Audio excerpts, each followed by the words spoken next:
যা গরম পড়েছে, এই গরমে যদি টক ডাল হয় আবার আম দিয়ে, তাহলে দুপুরের খাওয়াটা জমে যাবে। আজকে করেছিলাম টক ডাল।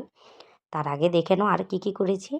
কালকের একটু আলু সেদ্ধ করেছিলাম, সেটা অনেকটাই বেশি ছিল, তো ফ্রিজে রেখে দিয়েছিলাম, সকালে বার করেছি।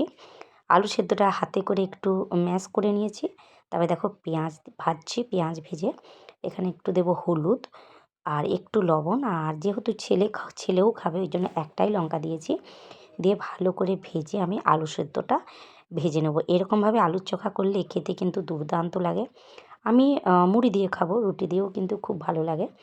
তো আমি এরপর সেদ্ধ করা আলুটা দেখো দিয়ে দেবো। সেদ্ধ আলুটা দিয়ে নাড়াচাড়া করে ভালো করে একটু গ্যাসটা একদম লো ফ্লেমে রেখে আমি কিন্তু ভেজে নেব। দেখো একদম কড়া থেকে উঠে আসছে, মানে আমার এটা ভাজাটা কমপ্লিট। আমি ভাজাটা নামিয়ে নিচ্ছি। উফ, যা লাগে না খেতে কি বলবো তোমাদের। এটা থেকে দুর্দান্ত একটা সেন্টও বেরিয়েছে। চলো আর রান্না করব চিংড়ি মাছ। তো চিংড়ি মাছগুলোকে প্রথমে ভালো করে আমি ধুয়ে নিয়েছিলাম লবণ হলুদ মাখিয়ে, তারপরে যে ভেজে নিলাম। ভেজে নিয়ে তুলে নিলাম। এরপর কড়া গরম করে কালো জিরে শুকনো লঙ্কা ফোড়নে দিলাম। ফোড়নটা ভালো করে ভাজা হয়ে গেলে আমি পেঁয়াজ কুচি করে রেখেছিলাম, পেঁয়াজ কুচি এবং পেঁয়াজ কুচিটা একটু নাড়াচাড়া করেই আমি দিয়ে দেবো আলু কুচি। আলুটা এই কারণেই দিচ্ছি, এই চিংড়ি মাছের আলুটা আমার ছেলে এবং আমি দুজনেই খেতে ভীষণ ভালোবাসি। সাথে দিয়ে দিলাম একটু জিরে গুঁড়ো, একটু আদা বাটা, একটা টমেটো, হলুদ গুঁড়ো, লঙ্কা গুঁড়ো। যে যেমন ঝাল খাবে সেই রকম পরিমাণে ঝাল দিয়ে দিতে পারো। সব কিছু দিয়ে একটু জল দিয়ে আমি চাপা দিয়ে রেখে দেবো তেল ছাড়া পর্যন্ত। যতক্ষণ না তেল ছেড়ে আসে ততক্ষণ কিন্তু কষিয়ে নিলাম, এবং আদার গন্ধটাও যখন চলে যাবে তারপরে এর মধ্যে দিয়ে দেবো জল। একটু ঝোল ঝোল হলে কিন্তু এই চিংড়ি মাছের ঝোলটা দুর্দান্ত লাগে খেতে। আমার তো ভীষণ প্রিয় মাছ। আমি খুব একটা খাই না, তবে চিংড়ি মাছটা আমার ভালোই লাগে খেতে।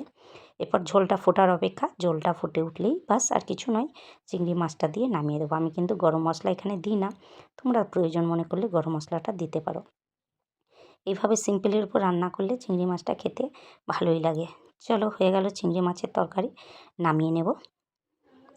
এরপর দেখো কড়া গরম করেছি, বেশ খানিকটা লঙ্কা, কালো জিরে আর বেশ খানিকটা রসুন দিয়েছি।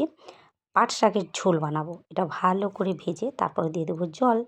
জল দিয়ে হলুদ আর এখানে লবণ দিয়ে দিলাম। ঝোলটা ফোটা পর্যন্ত এরপর অপেক্ষা করব। ঝোলটা যখন টকবক করে ফুটে উঠবে তখন বেছে পরিষ্কার করে ধুয়ে রাখা পাট শাকটা দিয়ে চাপা দিয়ে দেবো, বাস আর কিছুই না। এইভাবে শাক তো খুব একটা সেদ্ধ হতে সময় লাগে না, 5-7 মিনিট চাপা দিয়ে দেখো শাকটা সেদ্ধ হয়ে গেলে নামিয়ে নিলেই হয়ে গেল। তারপর করব টক ডাল। তো আমি এখানে দিলাম লঙ্কা আর দিয়েছি এখানে তেজপাতা ফোড়নে। এরপর দেবো কালো সর্ষা। সর্ষাটা দেওয়ার পর তেজপাতাগুলো এমনভাবে ঢাকা পড়ে গেছে, সর্ষাটা কিন্তু দেখো ছিটকে আর বেরোয়নি। তো চাটার প্যাটার করছে, বাট ও বেরোয়নি, তেজপাতাগুলোর জন্য আটকে গেছে। তারপর কেটে পরিষ্কার করে রাখা আমগুলো দিয়ে দিলাম। লবণ এবং হলুদ দিয়ে ভালো করে আমগুলো সেদ্ধ হওয়া পর্যন্ত ভেজে নেব।